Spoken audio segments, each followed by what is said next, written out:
David. I remember one time you helped me pay the rent on when my stuff was due.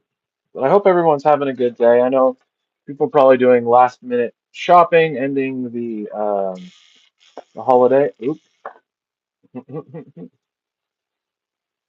But we'll see. We'll have a little fun. I'll play some guitar later. I've really been enjoying my aluminum neck guitar. I'm trying not to just use that one in every video because uh, the sound of it is so good. It's really easy to want to do that. Uh-oh, what did we just do?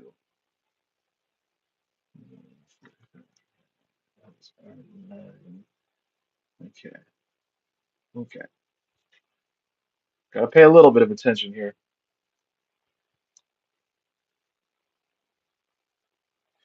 You know, one thing, I've been doing this for a long time. I still don't have every like I can't just look at a resistor and tell you what the values are. Some people can and they're really good at it. What I do is if I have one in my hand, I will compare it to one that I know is the right one. So I get the right one, but it is a little bit of a tricky science. I do know all the capacitor codes and like I know whether or not a resistor is a high or low value based on the color bands, but I don't know just by looking at them what the numbers are. I have friends that do, but I am not one of those guys. But it's all good. Well, it's kind of a random time to stream, but hopefully you guys chat all messages. Perfect. Was talking about Telecasters on Threads.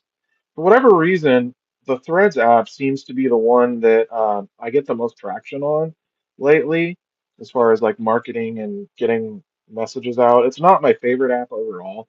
Definitely a lot of people out there, it's a pretty overused app. Hey, and if you're on YouTube, welcome. I'm working here in the shop today, working on a Machina 2, drilled it out earlier in the stream on Instagram, and going to be building some Fuzz Imps live. Today is the last day of the summer coupon on fuzzimp.com. Hello. So today is the last day of the summer sale on fuzzimp.com. You get some really great puddles on a deal for 20% off. Um, it's applied at cart, and that's fuzzimp.com. We're here in the garage building, Fuzzimp pedals. It's going real well. We'll do some jamming later as well.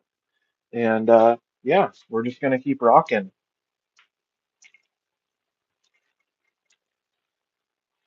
How's everyone else's Monday holiday going? For me, because a lot of my business is dictated by the postal service, I have been uh, I have to wait till tomorrow to ship stuff. So that's kind of one of the byproducts of it. Well, it looks like we got a few people hanging out on the YouTube, which is nice. Hopefully you're all having a really good day. Let me know where you're tuning in from if you want. Oh, what does this one say?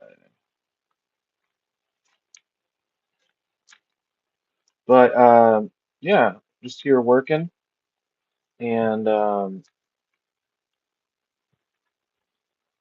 it's gonna be pretty good.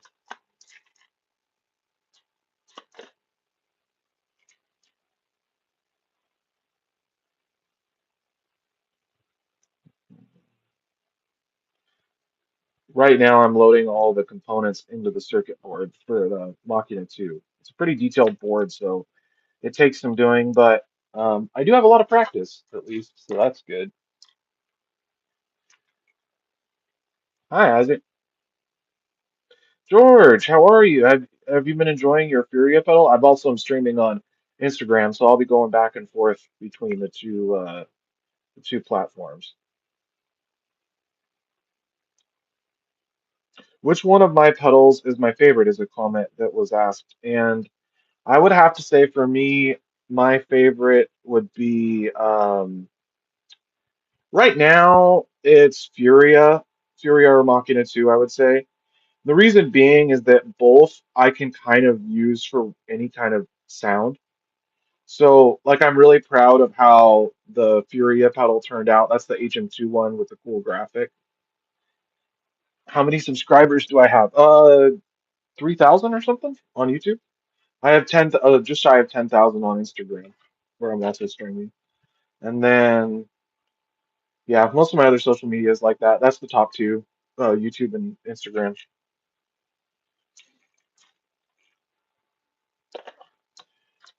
But yeah, to answer Danny's question, the that would be probably my favorite too, just because I can pull so many different sounds out of them, and those are the ones that I'm probably most proud of. I make a lot of other cool stuff. Yeah, you like that? I used to position it here. Let's see if I can position it. There you go. Basically like that. It's always fun.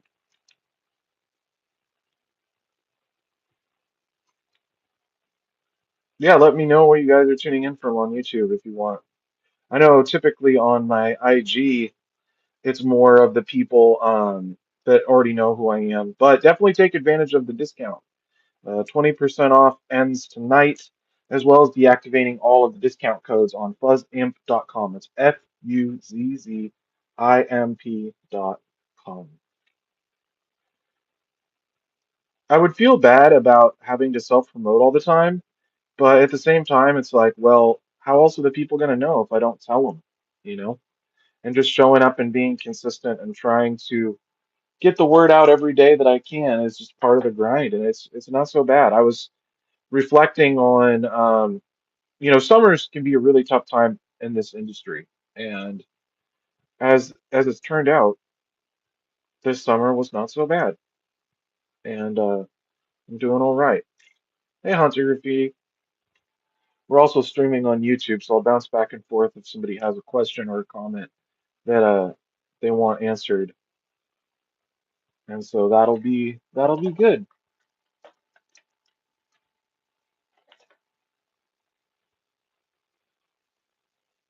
It's Labor Day. Some people are going back to school or putting the kids back in school. A lot of bands tour kind of in the summer and fall, and then they take a good chunk of time off in the winter to work on their albums, which is cool. Hey, thanks for coming by, Danny. It's good to see you. I'm just gonna keep on chugging along. All right, gotta get some more parts. What, Yoshi fan? Can I have a shout out, please? There you go. Shout out. I am curious because the YouTube live streaming function will bring me a lot of different people that aren't necessarily subscribers. Like I have people that are subscribers that come by and say what's up, but I am always curious where people are tuning in from and how it pushes it out to people.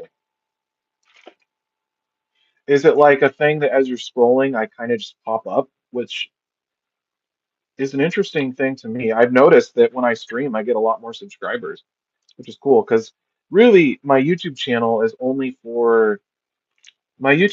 really only as an archive of uh, demo videos for the channel. I mean, I do talking videos about guitar stuff and music industry stuff because that's pretty much my whole life at this point. So I try to keep some of that in the tank as well. But honestly, YouTube is kind of exhausting. I would love to be making really nice video essays, but the day-to-day of the company kind of takes over for me. But it is an important aspect for any small business right now is to have a YouTube channel, use it effectively as a tool, and I do my best. I was really into YouTube early on, actually. I wish I would have pushed harder and kept at it, got a proper camera. You don't have to subscribe if you don't want to. I'm just here doing my thing. I upload a lot of shorts of because I find that for whatever reason, like I'm not into the super high produced long form content as much. just because it takes a lot of doing, and there's people that are way better at it than me. I'm more into like little short form videos, like a minute to a minute and a half. I can spend, a couple hours working on something and put something together that's worth watching. Whereas, to do something that is a lot more produced is just going to take a lot more time and effort. Right now, it's all about making the pedals. But I've been trying harder, get get some good sounds, do some more things. I think it's important.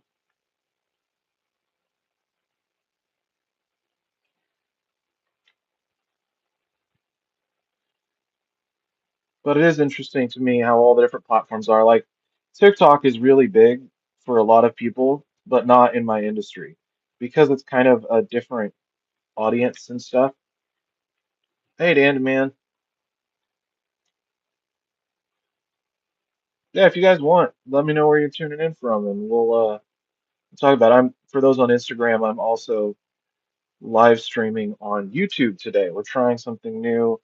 Maybe keep it interesting. If one audience drops out a little bit, I can keep it going, and I can kind of see the comments from both. We got two different phones going. It's quite the setup. One of my dreams for a while was doing something like taking uh like getting a whole setup going where I have like studio audio set up and I could live stream entire build sessions. So like have an overhead cam up here so you can see down at what I'm doing or over at the drill press or whatever, and then do full blown build streams and do um, full blown build streams and jamming as well, like to tracks. Because a lot of people, I don't know how you guys practice guitar, but I will do it. Well, this is how I used to do it a lot more, is pull up some backing tracks and just jam to those.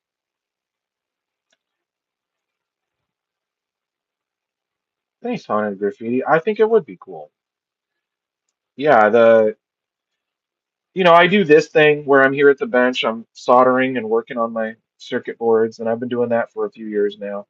And it used to be really effective. Like I would get a good amount of people that would come out, and usually by the end of an hour or two stream, I could get at least one sale, which was kind of cool for me. Plus, I can hang out and talk to the fans and explain stuff and jam the pedals. Um, in fact, we might do that just in a minute.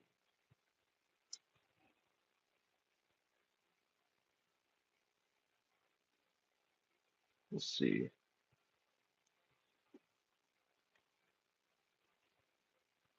But yeah, hope everyone's having a good day. The big sale on fuzzimp.com ends tonight. So right now you get 20% off, but you don't see that 20% off until you go to the cart. So you have to add to cart and then you hit it once more and then it'll preview the price for you.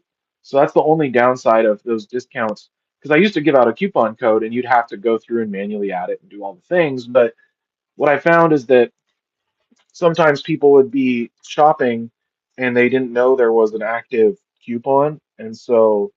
Um,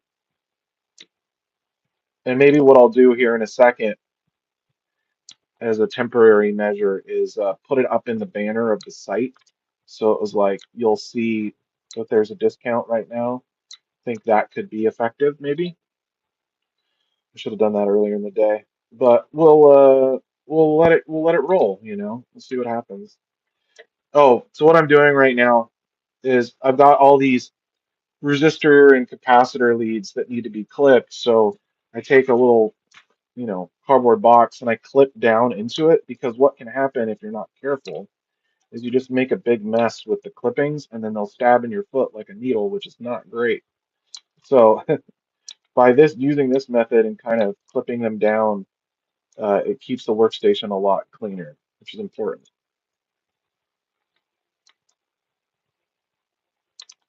In fact, I got in the habit a long time ago when I started is I won't walk barefoot in the house ever again because I've had horror stories from friends. Because like, look at one of these. I'll clip one out and hold it so you can see it.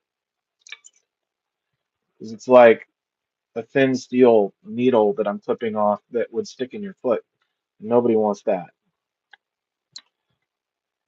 And they also, if you, especially if you have carpet in your house, you won't see it, like it'll be hidden in the carpet.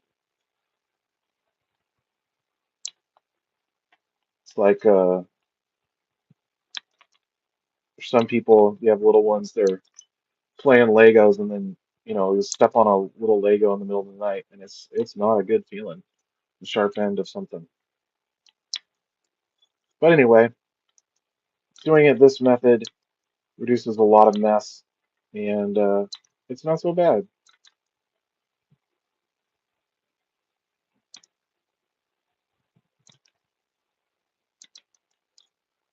But we'll go through the whole build of this one and play test it.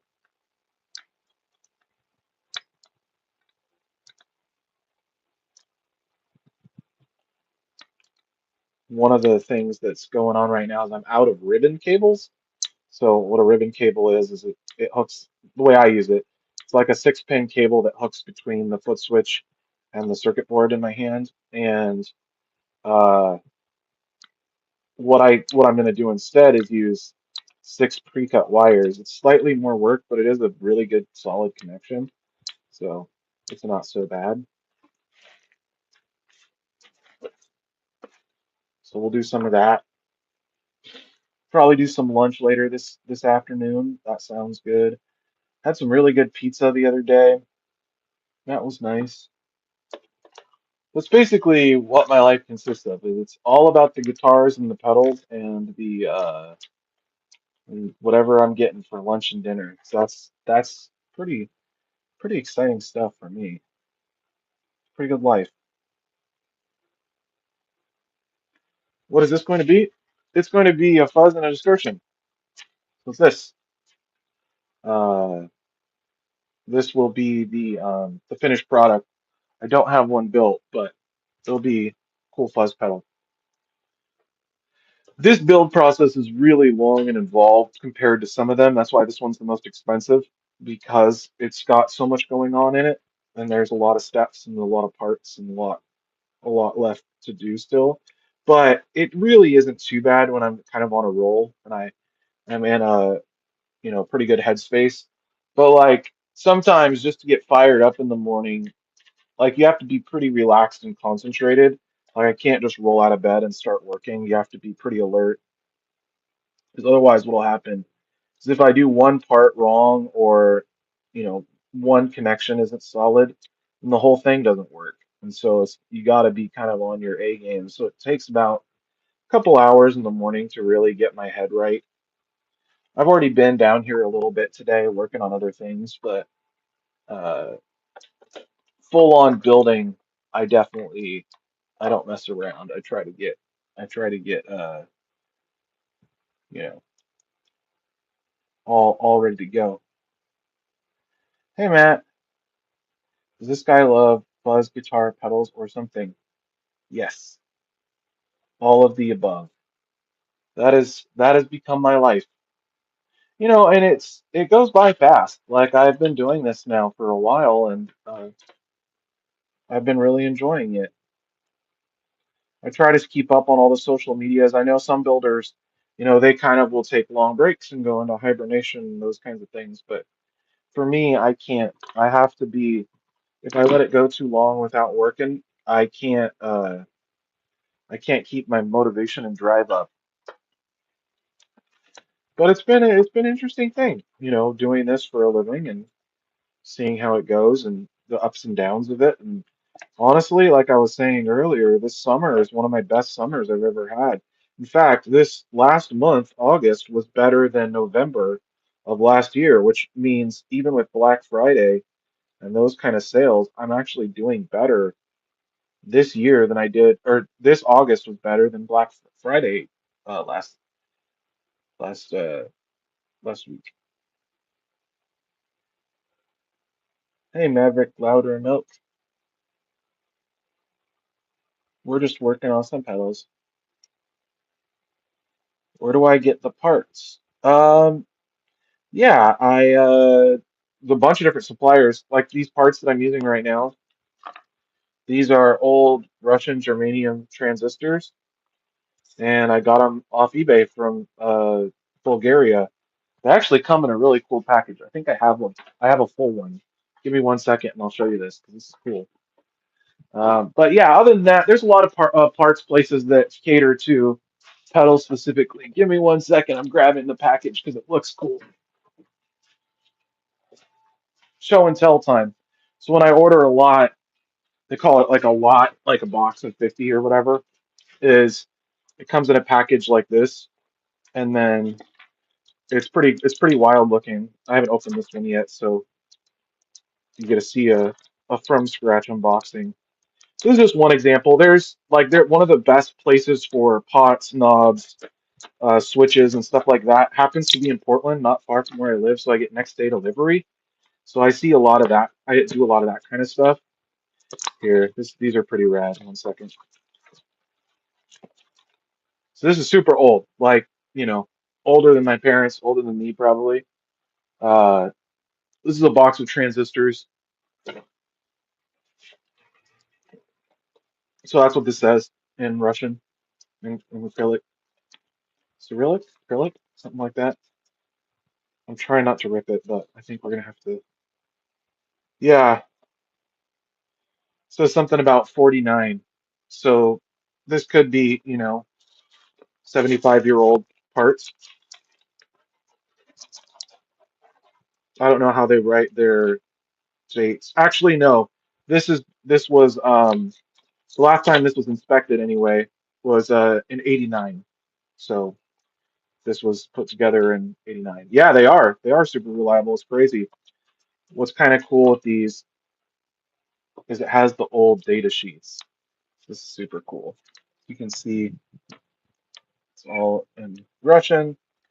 And this particular supplier, this is the part that I'm loading. I have to hand test every one and make sure that it's still functional. See if it'll focus. Kind of. Because these are MP15As is what I'm using today. So we got to test them all. But I only need two for each build. So what's amazing, so like I just opened this box and grabbed the first one and threw it on the tester. It has the perfect gain range. How did I learn how to make pedals? That's a good question. It was a combination of things. I mean, pretty much all of it boils down to learning online. So I had a lot of friends that were small builders, so I kind of learned some of the stuff from people that were doing it for a living. Yeah, it is crazy they made those parts that long time ago. But yeah, this part's good, by the way. The gain range is perfect, which is so there's a fun. We were talking about suppliers. One of the fun quirks of this industry is that this is the only part that I have to source not from like a supplier.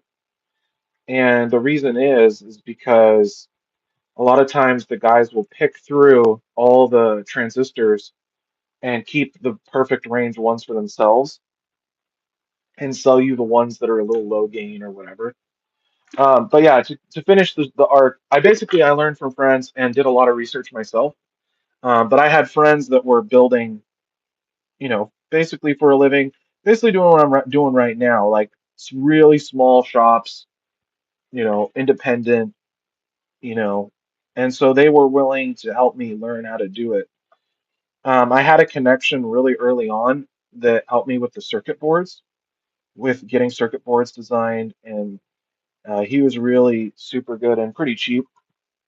So I would commission him to design circuit boards for me, and then I would design the cases and the arts and the stuff, and then do all the assembly and the shipping and all that stuff.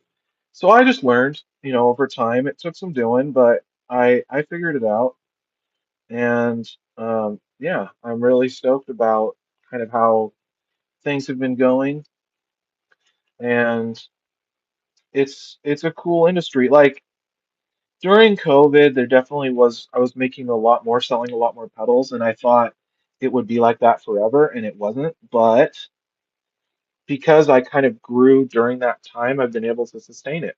What am I building right here? I'm mocking a two cup for Lazy Cuban. So this one, it's kind of the flagship. Fuzz Imp pedal. It's two sides. This side is an overdrive side, and this side is a fuzz side. So there's quite a bit that it can do, um, and it's really powerful. So um, then, yeah, everyone was home playing pedals, and it was also kind of like people were very open to kind of supporting the small businesses too, and the prices that I was doing, like yeah, there's just a lot of factors, but because I started then, I was able to jumpstart it, and honestly, a lot of my friends that started around that time or people that I started with, some of them are still around, some of them are still active, but a lot of them have quit at this point as it slowed down. But I think I'm lucky in that I really, like, I spent a lot on advertising. I worked really hard, made a lot of different models. I think that initial growth, riding that wave and continuing it, really helped kind of move me in that right direction. So I'm able to kind of ride that momentum still today. So look at this. Look how cool that is. There's just something about it. The circuit board. I've spent all that time, loading it and stuff, but we're getting closer to the part where it starts looking a little more like a pedal in just a minute. One of the things I'm gonna have to do right now is get the foot switches ready. But yeah, so I learned from friends and online. There's a lot of forums dedicated to it, but a lot of it is I just did it by, um, I turned it into a business almost immediately. There's a whole community around DIY pedals, so people that build their own pedals just for themselves, just to do it. Maybe they'll give one or two to a friend. That's a pretty strong community. But I pretty quickly realized that I wanted to do it for money. I had kind of a approach that I thought would work, and it ended up paying off. But yeah, it took some doing.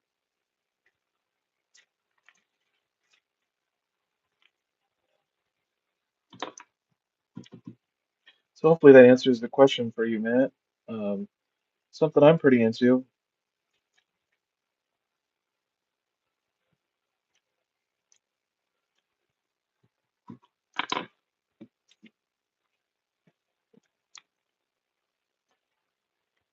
But not all of them take this long to build. This just happens to be the longest one. That's why I don't mind doing it on a stream because it's got so many steps and I can explain so much and kind of take my time.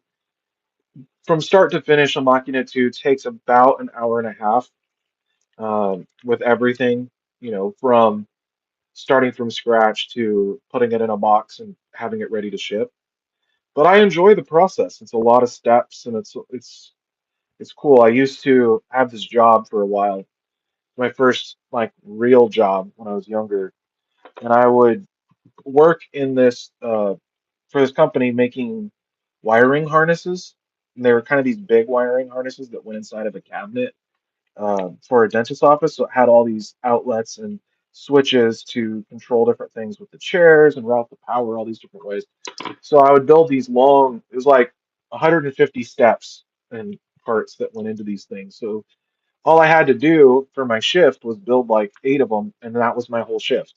So, you could get through a workday pretty easily, listen to some tunes, and I think that kind of was a precursor to kind of the process of assembling and building pedals. I think that's how I took to it really fast. I mean, when I built my first pedal, it worked. I think that's what got me hooked so fast.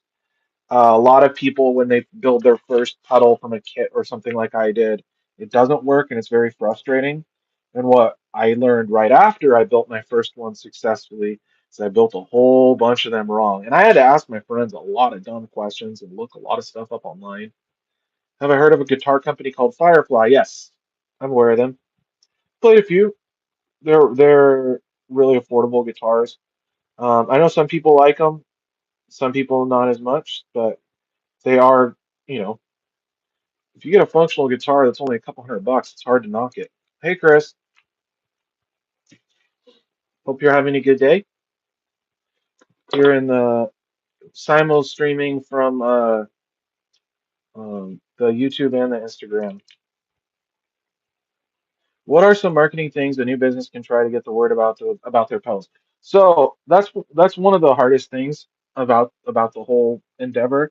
I mean, just start with the basics, right? Is have an Instagram and Facebook page, have a YouTube channel eventually to feature some demos, even if you're not yourself like constantly uploading YouTube videos, having them for your website, I think is an important step. Um, you know, maybe join some groups and stuff like that. But I think pretty quickly, if you have the money and you want to grow quickly, the fastest way is to use advertising. And for me, that has always been kind of centric around Instagram. Um, Now you want to be smart about it. You don't want to just dump a bunch of budget. You want to have good content and your website all dialed beforehand. Now I started not like that. Like I started by selling in the DMs. I posted about this on Threads the other day. Like I was selling stuff direct. I would post on Reddit and on Facebook groups, but both of those things I don't recommend now because what'll end up happening, and a lot of these groups have cracked down on. It's important to be respectful of people's groups and things. Is you don't want to just be posting spam trying to sell your stuff in the groups. Now there is ways to go about it, but like at this point, I don't even bother. Like I will post to some groups, but just demo videos. I don't even try and sell anything anymore because I find it's too spammy. You know, I think the most effective way, the short answer is uh, use advertising. Get some really good pictures, some really good videos. Another thing that can be kind of a trap for smaller builders is they think they want to jump straight to kind of a higher profile YouTube demo person. And while that can work for some brands, I have not found it to be necessarily that effective. Now, that's not to knock paid people who make demos. It's no fault of theirs, but the thing about using YouTubers that do demos for money is if you're an unknown brand, it's not always the best way to get the word out. Like you'll pay the money and send the pedal off, and then the videos doesn't get that many views, or nobody goes to your website, and it can be really frustrating. Even me today, I'll work with artists or things, and I don't see it paying off. But pretty much the best way that I've found, and this is just me, other people do it other ways, is I just basically I'm posting on Instagram, Facebook, YouTube, minimum 3 times a week. I think being consistent and showing your audience that you're going to be there for a while and having good stuff to post.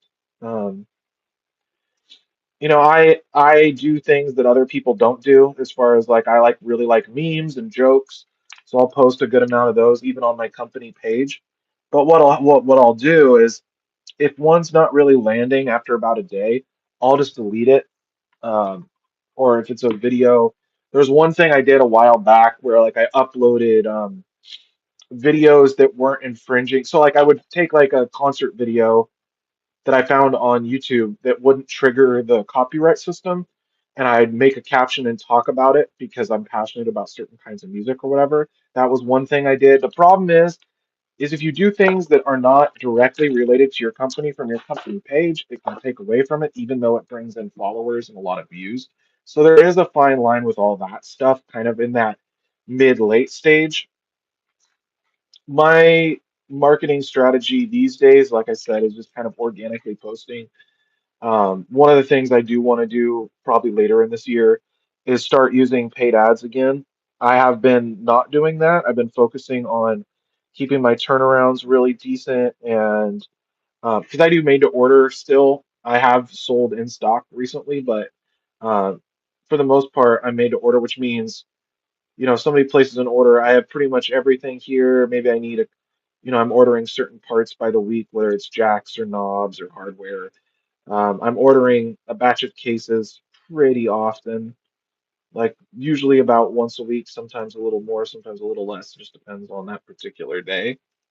But the downside of that is that it can slow your growth because people who aren't they don't know you, it's pretty hard to talk to somebody that's never heard of you into waiting, 6 to 8 weeks sometimes for a pre-order.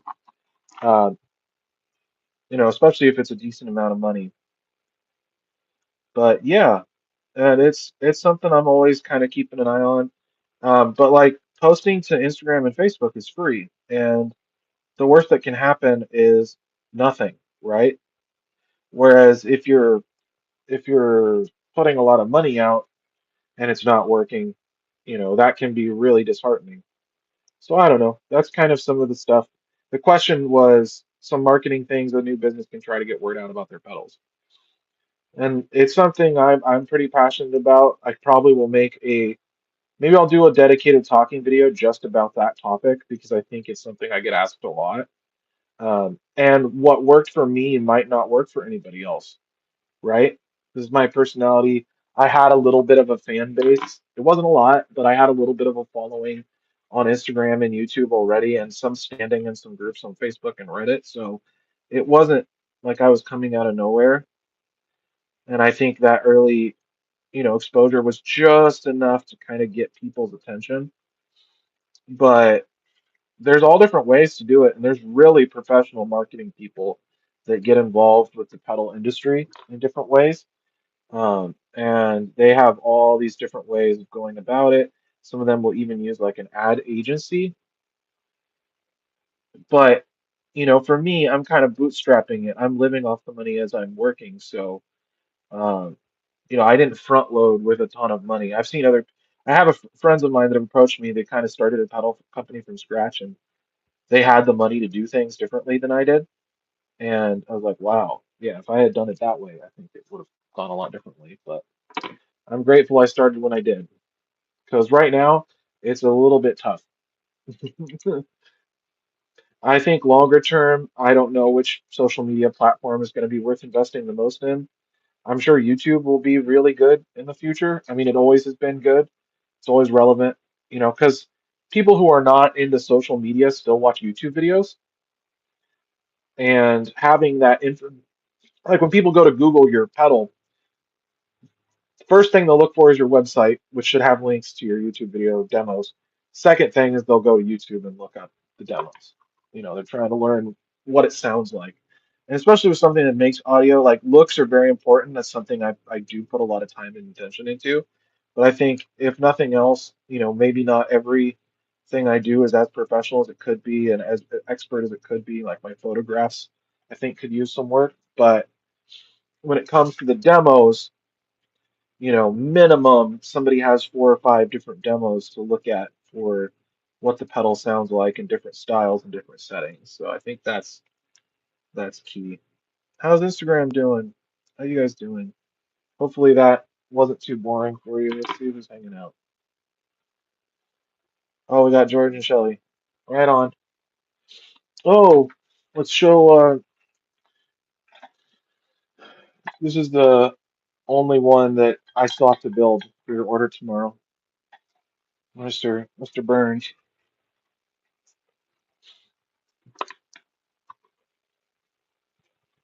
Yeah, no problem. Hopefully that was helpful. It was a good question and something that I actually can talk about. So going a little deeper on some of those topics, I think is something that other people are interested in too. Yeah, your surprise is looking really good. I have a pedal called the Surprise, and I don't push it anymore because they kind of are a pain in the butt to build, but they are really cool, especially for people that are kind of trying to complete the Fuzz Imp Super Collection. This is the Surprise, a big box. Like here's one of my normal size pedals. Here's this one. Um, it's 5090 XX size, big. It's like roughly the size of and Machina 2 is also the size. Roughly the size of an old school Big Muff is around what the size case is. I like the big pedals personally. Yeah, it's a good topic for a video. I think I'm gonna revisit again. I've talked about it in a different context, like starting a pedal company. I've made a few of those videos. But I think that piece, because there's things that I want to do better. One big one that I got wrong really early on, and I should have taken it more seriously, is so I use Big Cartel, which is like people use Shopify or a bunch of other website e-commerce platforms. Um, I use Big Cartel because it's what I started with and it's really user friendly and they kind of have one flat fee, whereas Shopify has a lot more, they have a lot more integrations and capabilities, but it's slightly more expensive. And it's hard to migrate from one to the other because I was going to.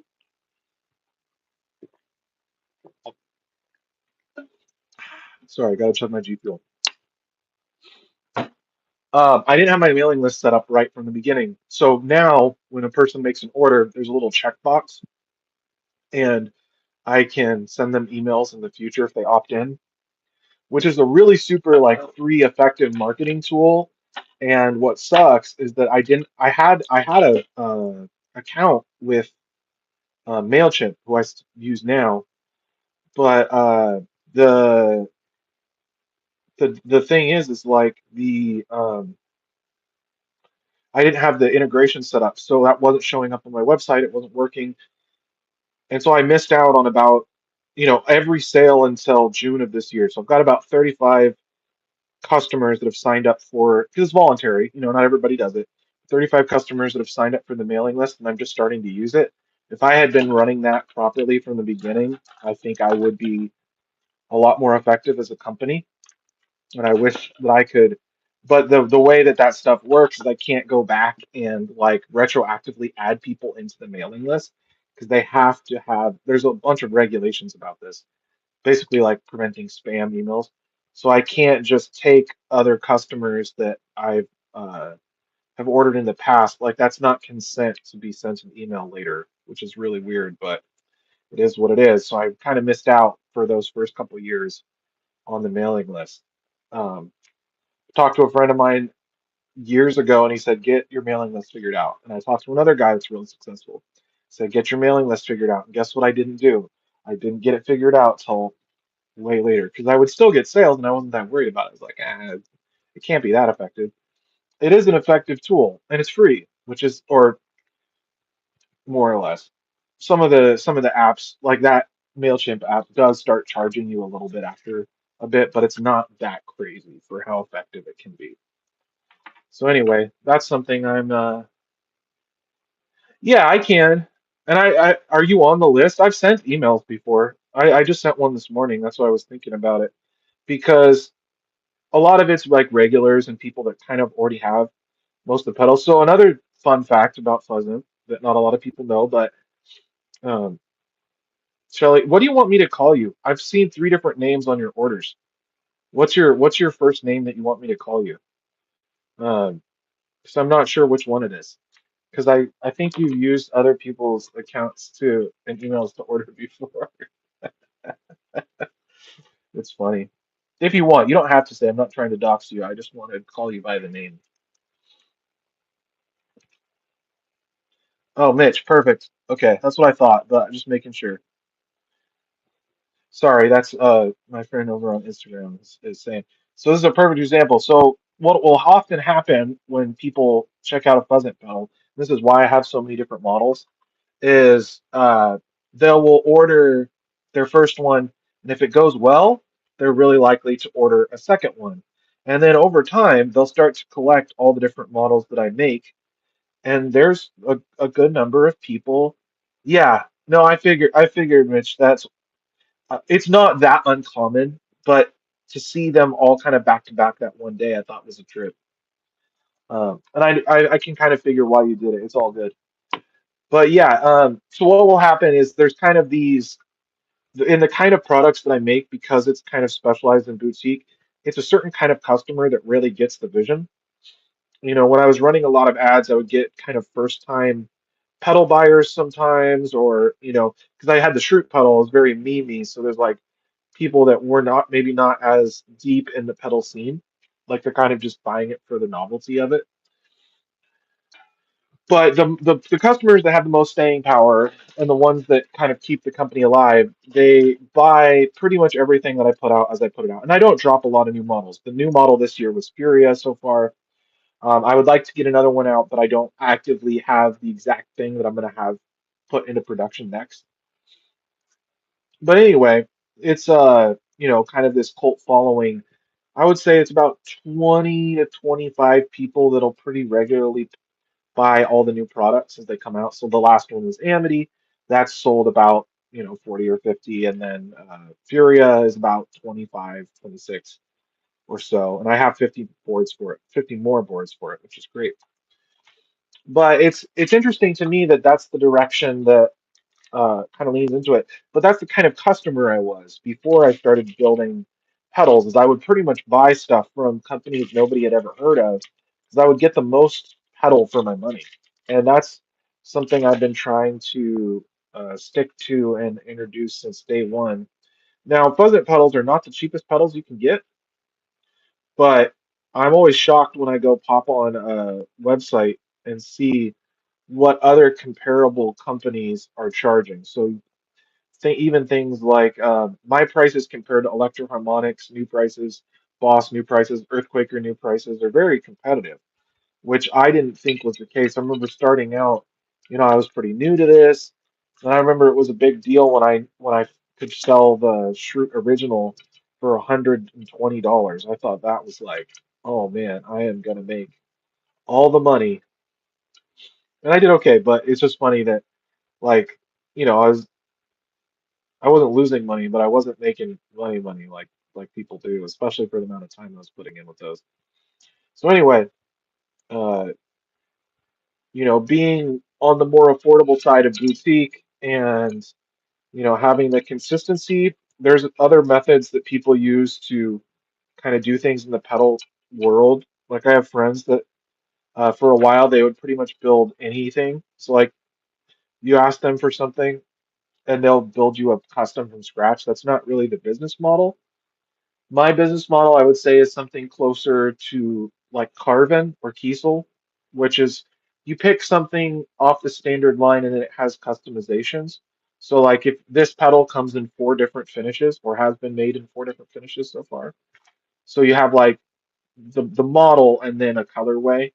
And I try to do that and offer a lot of flexibility. So, I've only made 100 Machina 2s and they're in a mix of all different colors. So you're still getting kind of that exclusive custom experience, but, you know, it's not as difficult for me to do that as if I was building every single pedal that gets sold from scratch. That would be way more expensive, right? Because then you're potentially troubleshooting a million times and all that stuff. Actually, we're gonna hold off on that one until I get this fitted. So taking the harness, put it in the case. We're getting close to getting done. I'm also yapping. The yapping slows down the build quite a bit. But these are all things that I decided pretty early on. That was the kind of customer I was, that was the kind of person I was. I knew a little bit about how that world worked. There's things that I would change if I wanted to do things differently, over time, but um, you know, that's yeah. Hi, ironically, indie bass.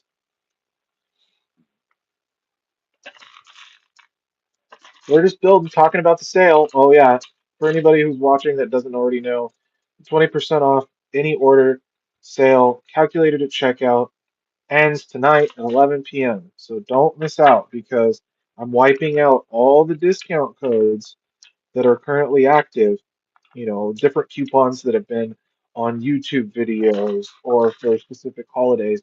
I'm doing a full reset tonight slash tomorrow in the morning when I wake up, so you'll know if it worked or not. But I'm doing like a reset because trying to prepare for the busy season. We're actually not far out, and in fact, I'm already starting to get pretty busy. But yeah, that's what's going on. This is the turning point of the year. I'm really excited.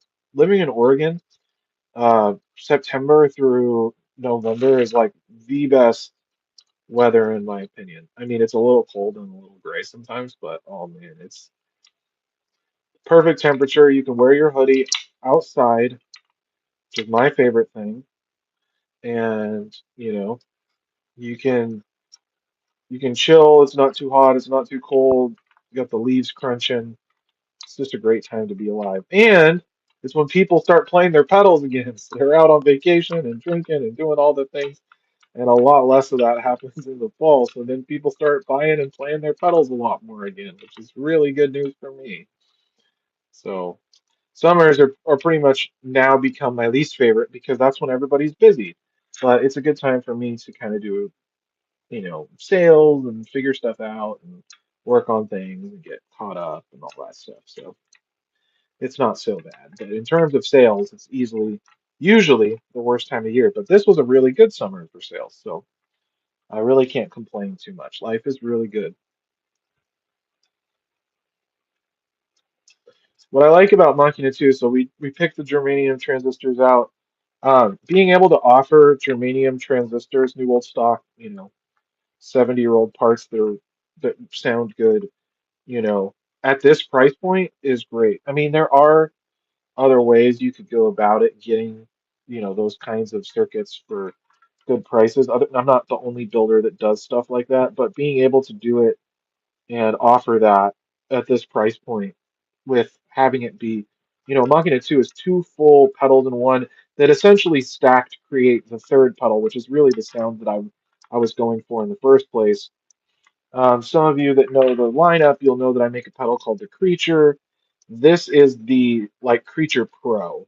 The original Machina was really close to how the Creature works. In fact, the circuit board for the Creature says Machina V1 because it was going to be my production version, all silicon transistors and all that, so that it was really easy to be consistent. One of the fun things about germanium is its inconsistency in terms of like gain and feel and stuff like that. So every Machina 2 is very slightly unique. Like they all have to be tuned and fit within certain parameters, but everyone is kind of its own has its own very slightly unique texture to it. You know, they are consistent and reliable in terms of like the overall sound, but it's like a piece of art. They're like snowflakes. Everyone is very slightly different. So it's kind of a cool experience for those who end up with the Machina too. I have a customer right now that he wants to get his third one uh, soon, which is funny. But since he was buying the same ones, I'd like switch some transistors around and switch some values, like very slightly different versions of everything. So kind of a cool little extra bonus, for somebody that was interested.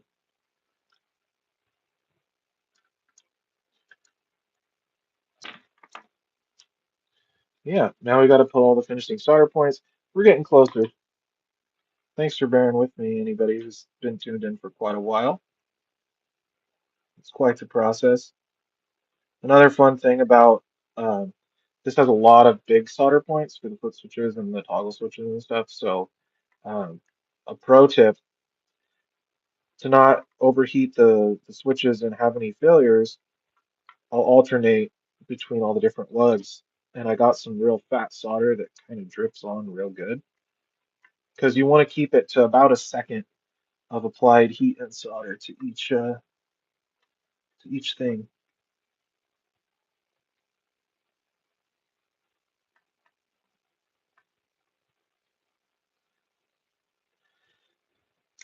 Hi, Boost Scoot.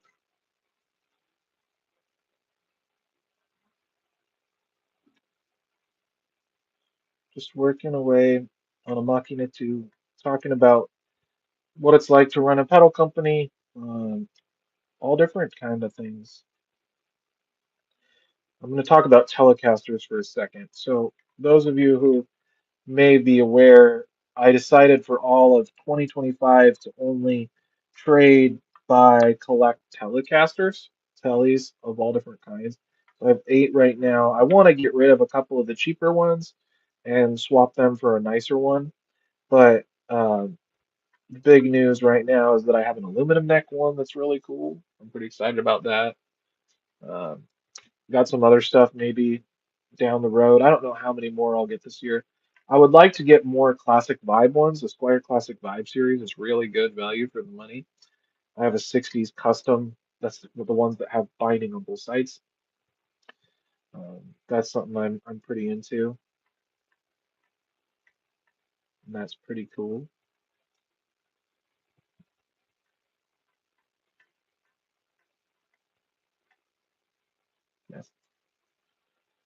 So now, trust me, I know it's been going for a minute, but this is the home stretch. So uh, we just got to put the solder points on the PCB, put some jacks on, and put knobs on, and play test it, and that's it. That's a finished pedal. Won't be too much longer now.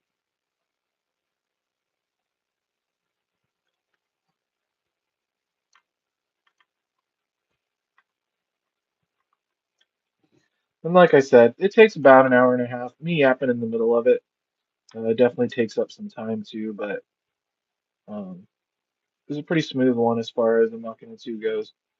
The worst part is, and this is what's really hard about building pedals for money, is you can do a whole entire build and it doesn't work. And then you'll try and troubleshoot, and sometimes you can figure it out, sometimes you can't. And so a lot of times what I had to do in the past, say I spent all this time on this board, rather than spending 2 hours trying to troubleshoot and find the bad part, I just start over and, maybe scavenge some parts or whatever, but I'd have to start over from the beginning. And a lot of times that's more time efficient than trying to sort out what one little thing could have gone wrong. Also, a lot of solder points. So you got 9 for each foot switch, six for each side of the connection with those wires. It's a lot of solder points for this one altogether. There's a lot of pots for the knobs. Okay, we got to move the YouTube one for 2 seconds. Pull out our jacks, and then we'll stick you back.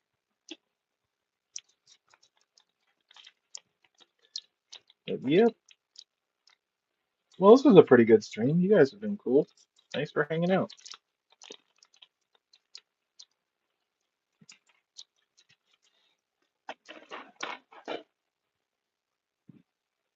This used to kind of be like the rare Monday or shipping holidays used to be kind of my days off.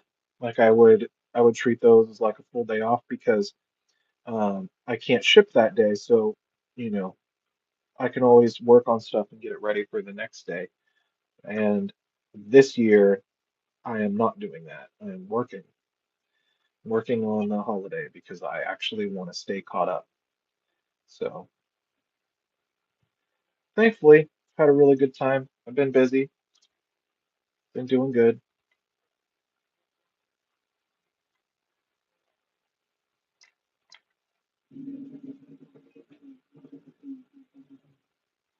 But we are really coming along. The secret to getting good solder joints is always keeping your tip clean. And certain parts are just more prone to gunking up the tip.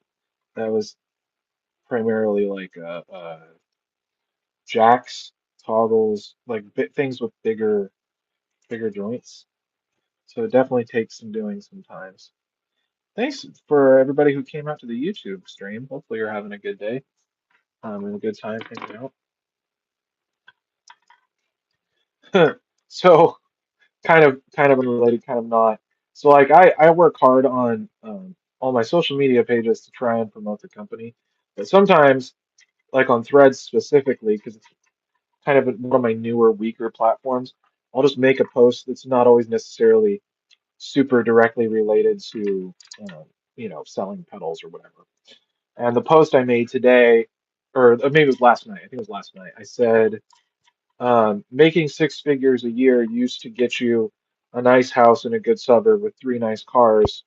Now it means you can afford health insurance and walk on your Chipotle, which is kind of a joke, kind of not. I think that's kind of the sweet spot for social media. And there's just kind of an observation, like if you watch an older movie, they talk about anything money related. Like there's some old James Bond movies they're talking about, doing a heist for like $10 million or something, and it's like, now there's tons of people in tech that are making that kind of money. Like money just isn't worth what it used to be, right? Or you know how it all works, whatever. But it wasn't necessarily that serious. But it's interesting. So like as I'm streaming, I see all these notifications pop up. Is that you get a mix of reactions. You get a lot of people taking it very seriously for or against what I have to say, and a lot of times it's like I was just making a joke. Noise reduction pedal on a pedal board. Yeah, the Boss NS2 is one of the most affordable and easy to get a hold of noise gates. Sometimes the noise problems can be related to things that maybe a gate wouldn't necessarily fix. So it could be bad cables, bad power in the area. It can be, all different stuff. But the Boss NS2 noise gate is very affordable and very effective. It does I do recommend you learn how to use it. Like there is a little bit of a trick to it.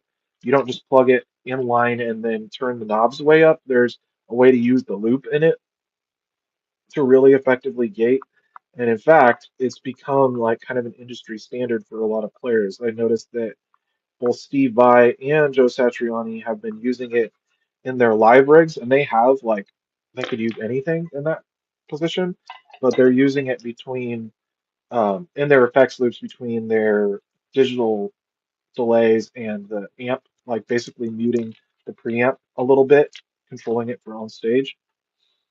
So I found that really interesting because that was one of the first things I got. I got my very first pedal was a Digitech Death Metal, and right after that, I got a little more money and I got a Boss NS2 and a Boss MT2, so a Metal Zone. Do you put it in the loop? You can, but it has its. So the thing about the NS2 is it has its own loop. So it has four jacks on it, two on each side. But there's a way you kind of like plug into it and then you run your dirt pedals through the internal loop and then out to the amp. That's when it works really effectively. So there's a lot of stuff online about how that process works and how to do it. But I've seen used NS2s go for like $50, 50, $60. So, you know,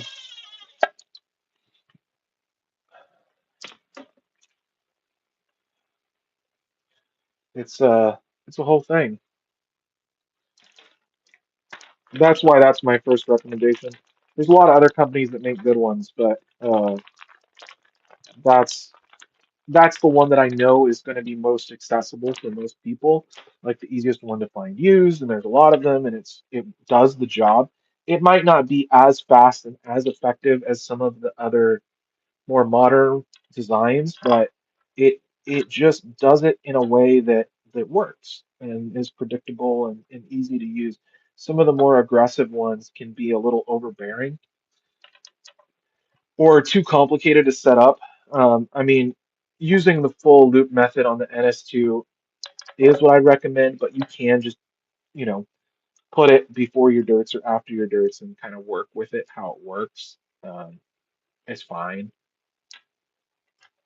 So I'm not going to do a super extended playthrough of this Machina 2, but for all of you who have hung out with the stream or are rewatching it after the fact on YouTube, we will run through it. So the first thing I'm going to do after I put these knobs on, I'm going to set it to a particular setting. So every knob besides the two for the overdrive side, those are going to 8 or um, what do they call it, 2 o'clock.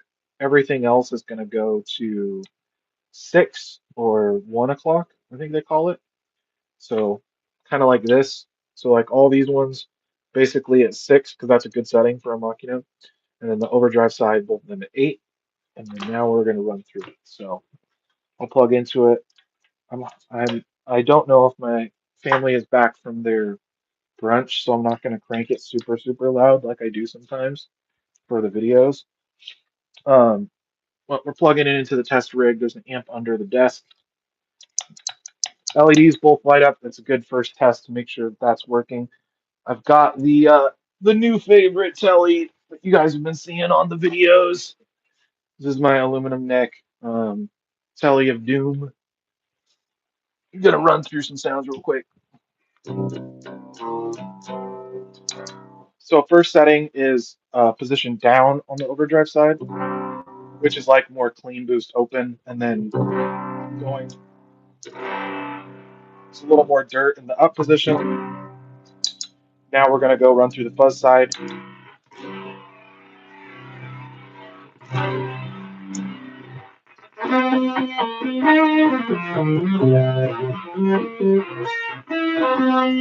Sorry, for those on the Instagram stream, Oh, you can see it too.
There you go. Working Machina 2. The thing of beauty, we did it together. Ugh. It makes a good pedal for a live stream as long as I can stick it out. I think IG, where do we run it at? 75 minutes on IG, 66 on YouTube. So it's been a little bit of an experience, but we did it. But that's what it takes to build a Machina 2. It's a very cool pedal. This is the hammered finish. Super cool looking, super cool sounding. You can get one of these. So with the 20% off, this comes out to $180. I think $183. So, I mean, that doesn't account for tax, but shipping is free in the US. International costs 25. So, yeah, we built a Machina 2. Look how pretty it is. Look how nice it is. Isn't that a nice pedal? So, we had a good time. We had a good stream. I'm going to get some lunch going and go on with the rest of my day. I hope you guys have a really good day, and we will see you soon. Thanks for coming by.